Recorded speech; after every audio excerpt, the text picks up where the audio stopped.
Our question will be coming from Mr. Mark Grabador of Entertainment Web. Ito naman ay para kay Shane, Cheska, and our birthday girl, Lexi. Ay, hindi yung birthday, sorry, nakalagay kasi. Kung sakali na isa kayong totoong law enforcement agent na gumagamit ng technology para sugpuin ang crime sa bansa, ano sa tingin niyo ang dapat na ipataw na parusa sa mga nagpapakalat ng fake news? Teka, bagong lahat. Si Shane daw may birthday ngayon, hindi si Lexi. Oo nga pala, Oh, Shane! birthday ba? Happy birthday, Shane! Happy birthday to you!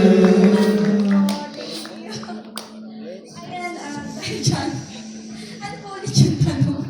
Ano ang birthday wish mo?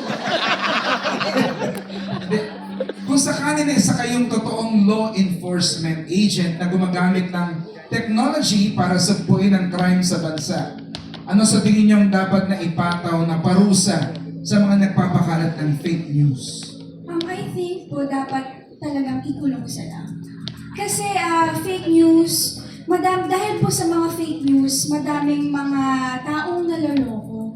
Kasi syempre ngayon, lalo na sa ano po natin ngayon, yung mga AI, grabe, ang dali-dali gumawa ng mga AI videos, AI pictures, na parang totoong-totoo sila, na nangyari sila. Tapos, syempre, ang daming mga naniniwala, lalo na yung mga lolo't lola natin na hindi naman techie. And kaya po dapat talaga yung mga nagpapakalat ng mga ganong videos o ng mga pictures, kailangan po ikulong sila kasi nakaka-apekto po sila sa madaming mga tao. Yan po. Kukulong. Ano katagal? Mga 10 years. 10 years. Para matakot sila, di ba? Kasi totoong-totoo na talaga. Oo naman. Tsaka kasi sa palagay ko, ang fake news, hindi lang naman mga personal na buhay natin ang naapektuhan yan. Minsan national. Diba? Sa fake news, may nananalong politiko kahit di naman dapat. So para sa akin, Oh, bukod sa... wow, strong words. I mean, tama naman yung sinabi ni Shane na bukod sa makulong, I think dapat matanggalan din sila ng right to access the internet, gadgets, and everything. Kasi para sa akin, ang fake news is a virus that can ruin a nation. Ganun siya kabigat. Oh, thank you very much. Such strong words, Lexi. What would you like to add, Jessica?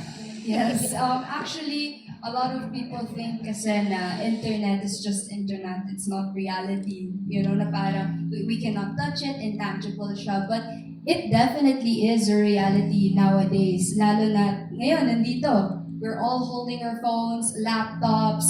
Parang inevitable na sa atin na hindi natin yan mahawakan. And a lot of people nowadays talagang matatalino. At yung mga matatalino, hindi lahat po maganda yung intention. So, if I were an actual law enforcement, like to establish a law in the Philippines, that would be, aside from imprisonment, depende kung ilang years, but it would be no access. Wala silang access to buying any form of gadget, any form of software, and I think that's the best way po talaga. Aside from pwede rin putulin yung dila at kamay, no, but that's how I see it talaga, and I think that's the only way.